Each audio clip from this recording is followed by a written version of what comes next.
قرآن مجید کے 25 نبی، ہر نبی کا راز، ہر قوم کا انجام۔ قرآن مجید نے صرف انہی 25 نبیوں کا نام کیوں لیا؟ حیرت انگیز وجہ جانیں۔ بسم اللہ الرحمن الرحیم۔ السلام علیکم پیارے دوستو، دنیا میں اللہ تعالیٰ نے 1,24,000 انبیاء کرام علیہ السلام بھیجے، لیکن قرآن مجید میں صرف 25 انبیاء کرام علیہ السلام کے ناموں کو کیوں محفوظ رکھا گیا؟ یہ وہ عظیم ہستیاں تھیں جنہوں نے اللہ کے پیغام کو اپنی قوموں تک پہنچایا، کبھی طوفانوں کا سامنا کیا، کبھی ظالم بادشاہوں کی قید و بند، کبھی پہاڑوں میں تنہا اور کبھی شہروں کے بیچ توحید کی صدا۔ لیکن ایک سوال اب بھی باقی ہے، جب انبیاء کرام لاکھوں تھے تو قرآن مجید میں صرف 25 کا ذکر کیوں؟ باقیوں کے نام کہاں گئے؟ اس راز سے بھی آج کی ویڈیو میں پردہ اٹھائیں گے۔ یہ ویڈیو صرف معلومات کے لیے نہیں، بلکہ ایک ایسا روحانی اور تاریخی سفر ہے جس میں آپ کو ترتیب وار قرآن مجید کے 25 انبیاء کرام سے ملوایا جائے گا۔ ان کی زندگی کے بڑے واقعات، ان کا مشن اور ان کے زمانے کے جغرافیائی مقامات، سب کچھ آپ کو دکھائیں گے۔ حضرت آدم علیہ السلام، پہلے انسان، پہلے نبی زمین پر اتارے گئے، لیکن کہاں؟ اس کا پتہ آپ کو آج کی ویڈیو میں چلے گا۔ حضرت ادریس علیہ السلام، وہ نبی جنہیں اللہ نے آسمان کی طرف اٹھایا، لیکن کیوں؟ یہ بھی آج آپ جانیں گے۔ حضرت نوح علیہ السلام، 900 سال تک صبر و دعوت، پھر طوفان، کشتی اور ایک پہاڑ پر ٹھہرنا، یہ سب کچھ آج کی ویڈیو میں۔ حضرت ابراہیم علیہ السلام آگ میں ڈالے گئے، لیکن آگ ٹھنڈی ہو گئی، کیا وہ مقام آج بھی باقی ہے؟ آئیے ویڈیو میں سب دیکھتے ہیں۔ ناظرین، جب کائنات میں کوئی انسان نہ تھا، نہ شہر، نہ گاؤں، نہ آبادی، تب اللہ تعالیٰ نے مٹی سے انسان کا پتلا بنایا، اسے شکل دی، پھر اس میں روح پھونکی۔ یوں دنیا کے پہلے انسان نے آنکھ کھولی، اور وہ تھے حضرت آدم علیہ السلام۔ یہ نہ صرف پہلے انسان تھے، بلکہ پہلے نبی بھی۔ اللہ تعالیٰ نے انہیں عقل دی، چیزوں کے نام سکھائے، اور سب مخلوقات پر ان کا مقام بلند کر دیا۔ اللہ نے فرشتوں کو حکم دیا کہ حضرت آدم علیہ السلام کے سامنے سجدہ کریں۔ سب نے سجدہ کیا سوائے ابلیس کے۔ اس نے انکار کیا، تکبر کیا اور ہمیشہ کے لیے رائندہ درگاہ ہو گیا۔ پھر اللہ نے حضرت آدم علیہ السلام کو بی بی حوا علیہ السلام کے ساتھ جنت میں بسایا۔ جنت کی ہر نعمت ان کے لیے حلال تھی، مگر ایک درخت سے روکا گیا۔ شیطان نے وسوسہ ڈالا اور حضرت آدم و حوا علیہ السلام اس درخت کے قریب چلے گئے۔ یہ انسان کی پہلی لغزش تھی، لیکن اس کے بعد پہلی توبہ بھی ہوئی۔ آدم علیہ السلام نے رو رو کر معافی مانگی اور اللہ نے انہیں معاف فرما دیا۔ اس کے بعد اللہ نے انہیں زمین پر بھیجا، کیونکہ زمین ہی انسان کا اصل مقام تھا، جہاں اسے امتحان کے لیے بھیجا گیا تھا۔ روایات کے مطابق حضرت آدم علیہ السلام کو سری لنکا کے علاقے آدمس بیک پر اتارا گیا، جبکہ حضرت حوا علیہ السلام کو جزیرہ نما عرب کے شہر جدہ میں اتارا گیا۔ بعد میں دونوں نے عرفات کے میدان میں دوبارہ ملاقات کی۔ یہی وہ لمحہ تھا جہاں سے نسل انسانی کی شروعات ہوئی۔ حضرت آدم علیہ السلام نے زمین پر زندگی کا آغاز کیا اور اللہ کے حکم سے لوگوں کو توحید، سچائی اور نیکی کی دعوت دی۔ انہوں نے اپنی اولاد کو سکھایا کہ ایک اللہ کی عبادت کریں اور اچھائی کے راستے پر چلیں۔ حضرت آدم علیہ السلام کی زندگی ہمیں سکھاتی ہے کہ انسان سے خطا ہو سکتی ہے، لیکن توبہ سے وہ اللہ کا پیارا بندہ بن سکتا ہے، اور یہی انسان کی اصل شناخت ہے، بندگی، توبہ اور اطاعت۔ ناظرین، حضرت آدم علیہ السلام نے لمبی عمر پائی، اور ان کے بعد اللہ تعالیٰ نے نبوت کا سلسلہ ان کی اولاد میں جاری رکھا۔ اس سلسلے میں قرآن مجید میں جس دوسرے نبی کا ذکر آیا ہے وہ حضرت ادریس علیہ السلام ہیں۔ کہتے ہیں حضرت آدم علیہ السلام کی وفات کے بعد نبوت کا چراغ انہی کے ہاتھوں میں آیا۔ قرآن مجید میں حضرت ادریس علیہ السلام کا 2 بار ذکر آیا ہے، ایک بار سورۃ المریم میں اور دوسری بار سورۃ الانبیاء میں، جہاں انہیں سچا نبی، صابر اور بلند مقام والا قرار دیا گیا۔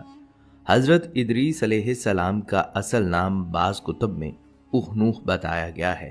ان کا شجرہ نسب حضرت آدم علیہ السلام سے صرف چند نسلوں بعد تک جا پہنچتا ہے، اور روایت ہے کہ وہ حضرت نوح علیہ السلام کے پردادا تھے۔ حضرت ادریس علیہ السلام کو اللہ نے صرف نبوت ہی نہیں بلکہ علم و حکمت کی خاص دولت بھی عطا فرمائی۔ روایات کے مطابق وہ پہلے انسان تھے جنہوں نے قلم سے لکھنے کا فن سیکھا۔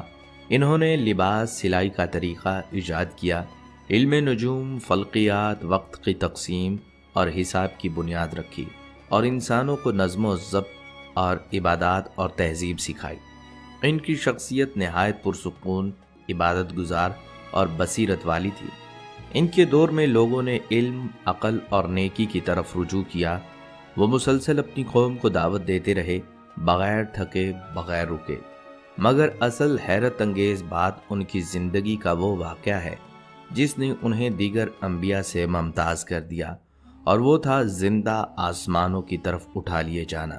روایات کے مطابق حضرت ادریس علیہ السلام ایک دن فرشتے سے درخواست کرتے ہیں کہ وہ اللہ سے ان کی عمر بڑھانے کی سفارش کریں تاکہ وہ مزید نیک عمل کر سکیں۔ فرشتہ انہیں آسمان کی طرف لے جاتا ہے، اور جب وہ چوتھے آسمان پر پہنچتے ہیں تو اللہ تعالیٰ انہیں وہیں بلند مقام پر ٹھہرا دیتے ہیں۔ یہ وہی مقام ہے جسے قرآن مجید نے مقاماً علیہ کہا، یعنی انتہائی بلند، خاص اور برگزیدہ مقام۔ یہ واقعہ صرف جسمانی بلندی نہیں، یہ دراصل اس کردار، تقوی اور علم کی پہچان تھی جو حضرت ادریس علیہ السلام جیسے نبی نے اپنی زندگی میں پیش کیا۔ اللہ نے ان کی دعا، ان کی عبادت اور ان کا اخلاص اتنا پسند فرمایا کہ زمین کی زندگی میں ہی انہیں آسمانی مقام عطا کر دیا۔ ان کی نبوت ہمیں یہ سبق دیتی ہے، اگر کوئی بندہ خالص ہو جائے علم میں، عمل میں اور نیت میں، تو وہ اللہ کے نزدیک زمین پر بھی معزز ہوتا ہے اور آسمانوں پر بھی بلند۔ اور اب ناظرین، نبوت کی روشنی آگے بڑھنے والی ہے ایسی قوم کی طرف جو سرکشی میں حد سے گزر چکی تھی، جن کے دل سخت ہو چکے تھے اور جنہیں سمجھانے والا نبی تھا۔ حضرت نوح علیہ السلام وہ نبی جنہوں نے سینکڑوں سالوں تک ایک ہی بات دہراتے دہراتے زندگی گزار دی، اللہ کی طرف لوٹ آؤ ورنہ طوفان آ جائے گا۔ لیکن قوم نے ان کی بات سنی ہی نہیں، نہ دل بدلے، نہ چہرے جھکے، بلکہ وہ تو الٹا حضرت نوح علیہ السلام کا مذاق اڑانے لگے۔ انہوں نے کہا، یہ بوڑھا ہمیں کیا سمجھائے گا، ہم تو اپنے آباء و اجداد کے دین پر ہی قائم رہیں گے۔ مگر حضرت نوح علیہ السلام رکے نہیں، 950 سال تک مسلسل اللہ کی طرف بلاتے رہے، کبھی نرمی سے، کبھی درد سے، کبھی دعا کے ساتھ، کبھی آنسوؤں کے ساتھ۔ جب انہوں نے دیکھا کہ اب بات بننے والی نہیں تو وہ اللہ کی بارگاہ میں فریاد لے کر گئے۔ تب اللہ تعالیٰ نے انہیں حکم دیا، ایک کشتی بناؤ، ایسی کشتی جو زمین پر نہیں ایمان پر تیرے گی، ایسی کشتی جو صرف انسانوں کو نہیں بلکہ ایمان کو بچائے گی۔ حضرت نوح علیہ السلام نے جنگل میں، بیاباں میں کشتی بنانا شروع کی۔ قوم نے خوب مذاق اڑایا، اوہ نوح، تم تو نبی تھے، اب بڑھائی بن گئے، یہ کشتی کہاں چلے گی، یہاں تو پانی کا نام و نشان نہیں۔ لیکن پھر اللہ کا وعدہ پورا ہوا، زمین کے اندر سے چشمے پھوٹے، آسمان برسنے لگا، وہی لوگ جو ہنستے تھے اب پانی میں ڈوبنے لگے، بس وہی بچے جو ایمان لائے اور کشتی میں سوار ہو گئے تھے۔ یہ طوفان صرف پانی کا نہیں تھا، یہ ایک نظام کا طوفان تھا جو اللہ کے مقابل سر اٹھانے والوں کو بہا لے گیا۔ کشتی آخر کار ایک پہاڑ پر جا ٹھہری جسے جودی پہاڑ کہا جاتا ہے، اور وہاں سے نسل انسانی کا نیا دور شروع ہوا۔ حضرت نوح علیہ السلام کی زندگی ہمیں سکھاتی ہے کہ جب وقت کی لہریں بغاوت پر چڑھ دوڑیں تو نجات صرف ایمان کے تختے پر ہی ملتی ہے، اور جب پانی تھما، زمین نے سقوط پایا، تو نبوت کا قافلہ ایک اور قوم کی طرف بڑھا، ایسی قوم جسے اپنی طاقت، اپنے جسم، اپنی بستیوں اور اپنی عمارتوں پر ناز تھا۔ ان کے درمیان اللہ نے بھیجا ایک ایسا نبی جو تنہا تھا لیکن ایمان سے بھرا ہوا تھا۔ یعنی اب ہم ذکر کریں گے حضرت ہود علیہ السلام کا، جو قوم عاد کی طرف مابعوث کیے گئے اور جنہوں نے اپنی سادہ سی آواز میں طاقتوں کو للکارا، اللہ کی بندگی کرو، وہی تمہارا رب ہے۔ قوم نوح علیہ السلام کے بعد زمین پر انسانوں کی تعداد بڑھنے لگی، وقت گزرا، نسلیں آگے بڑھیں، لیکن پھر انسان وہی پرانی غلطی دہرانے لگے، اللہ کو بھول کر خود کو خدا سمجھنے لگے۔ ایک ایسی ہی قوم تھی عاد، جن کے بارے میں قرآن کہتا ہے انہوں نے زمین پر ایسے محلات بنائے جیسے وہ ہمیشہ زندہ رہیں گے، پہاڑوں کو تراشا، عمدہ ستونوں والی عمارتیں بنائی اور کہتے تھے ہم سے زیادہ طاقتور کون ہے۔ یہ قوم جسمانی طاقت میں بے مثال تھی اور اپنے وقت کی سپر پاور سمجھی جاتی تھی۔ ایسی سرکش غرور میں ڈوبی قوم کے پاس اللہ تعالیٰ نے اپنا پیغام لے کر بھیجا حضرت ہود علیہ السلام کو۔ حضرت ہود علیہ السلام نہایت سادہ، نرم خو اور راست گو انسان تھے۔ انہوں نے اپنی قوم کو پکارا، صرف اللہ کی بندگی کرو، اس کے سوا تمہارا کوئی معبود نہیں۔ یہ جو تم غرور میں مبتلا ہو، یہ طاقت تمہیں نہیں بچا سکے گی۔ مگر قوم نے ان کی ایک نہ سنی۔ کہنے لگے، کیا تم چاہتے ہو کہ ہم اپنے باپ دادا کے دین کو چھوڑ دیں؟ تم تو ہم جیسے ہی انسان ہو، کیوں مانے ہم تمہاری بات؟ حضرت ہود علیہ السلام نے انہیں سمجھایا، میں تم سے کوئی معاوضہ نہیں مانگتا، میں تو صرف تمہاری بھلائی چاہتا ہوں۔ لیکن وہ کہتے رہے، اگر واقعی تم سچے ہو تو لے آؤ عذاب جس کی تم ہمیں دھمکی دیتے ہو۔ یہی غرور، یہی انکار ان پر اللہ کے عذاب کو لے آیا۔ قرآن کے مطابق اللہ نے ان پر ایک خوفناک مسلسل تباہ کن آندھی بھیجی جو 7 راتیں اور 8 دن تک چلتی رہی۔ دوستو، ستون، وہی محلات، وہی طاقت، سب ریت میں دفن ہو گئے۔ اب صرف وہ بچے جنہوں نے حضرت ہود علیہ السلام پر ایمان لایا۔ حضرت ہود علیہ السلام کی دعوت ہمیں سکھاتی ہے طاقت، غرور، عمارتیں یہ سب فانی ہیں، باقی رہتی ہے تو صرف وہ آواز جو اللہ کے دین کے لیے بلند کی جائے۔ اور نبوت کی یہ آواز اب جانے والی تھی ایک اور قوم کے دروازے پر، ایسی قوم جو پہاڑوں میں گھر بناتی تھی اور کہتی تھی کہ ہم زمین کے سب سے مہذب لوگ ہیں۔ اگلا نبی وہ تھا جسے اللہ نے ایک اونٹنی کے ذریعے قوم کو آزمانے کے لیے بھیجا۔ یہ نبی تھے حضرت صالح علیہ السلام۔ ان کا ذکر قرآن مجید میں 9 مقامات پر آیا ہے۔ ناظرین، حضرت صالح علیہ السلام قوم سمود کے فرد تھے، پیدائشی، ذہین، نیک اور اپنی قوم میں معزز سمجھے جاتے تھے۔ لیکن جب انہوں نے توحید کا پیغام دیا تو وہی قوم جس نے ان پر فخر کیا تھا انہیں جھٹلانے لگی۔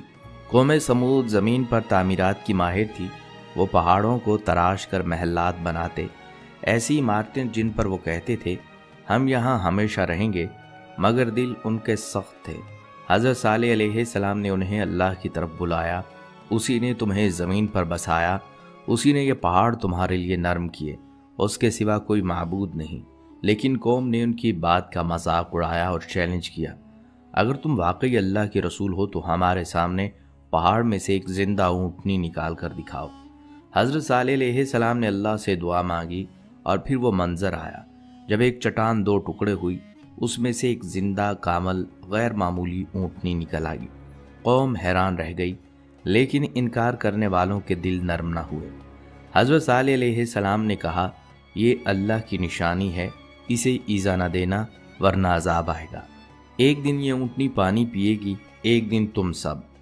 کچھ دن گزرے، لیکن آخرکار قوم سمود نے وہی کیا جس سے اللہ نے روکا تھا، انہوں نے اونٹنی کو قتل کر دیا۔ حضرت صالح علیہ السلام کا دل دہل گیا، انہوں نے کہا اب تمہارے پاس صرف 3 دن کی مہلت ہے، پھر عذاب آئے گا۔ پھر وہی ہوا، زمین کانپ اٹھی، ایک ہولناک چیخ نے ان کے غرور سے بنے محلات کو ریت میں بدل دیا۔ وہ مہذب کہلانے والی قوم عبرت کا نشان بن گئی اور حضرت صالح علیہ السلام بچ جانے والوں کے ساتھ نکل گئے۔ ان کی زندگی ہمیں بتاتی ہے کہ اللہ کی نشانی اگر دل کو نہ ہلا سکے تو وہ نشان زمین کو ضرور ہلا دیتا ہے۔ اور اب نبوت کا قافلہ جاری رہا، ایک بازاروں میں بسی قوم کی طرف جہاں ناپ تول میں کمی، دھوکہ دہی اور مال کی محبت نے دلوں کو اندھا کر دیا تھا۔ یہ حضرت شعیب علیہ السلام، یہ تھے حضرت شعیب علیہ السلام۔ حضرت شعیب علیہ السلام کا ذکر قرآن مجید میں 11 مرتبہ آیا ہے۔ انہیں خطیب الانبیاء یعنی انبیاء کا خطیب بھی کہا جاتا ہے، کیونکہ ان کا انداز بیاں انتہائی فصیح، مؤثر اور عقل کو چھو لینے والا تھا۔ اللہ تعالیٰ نے انہیں مدین کی قوم کی طرف بھیجا، ایک ایسی قوم جو بظاہر تہذیب یافتہ مگر دلوں سے بددیانت اور دنیا پرست ہو چکی تھی۔ یہ لوگ ناپ تول میں کمی کرتے، تجارت میں جھوٹ بولتے اور جب کوئی سچ بات کہتا تو ہنسی اڑاتے۔ حضرت شعیب علیہ السلام نے فرمایا، اللہ سے ڈرو،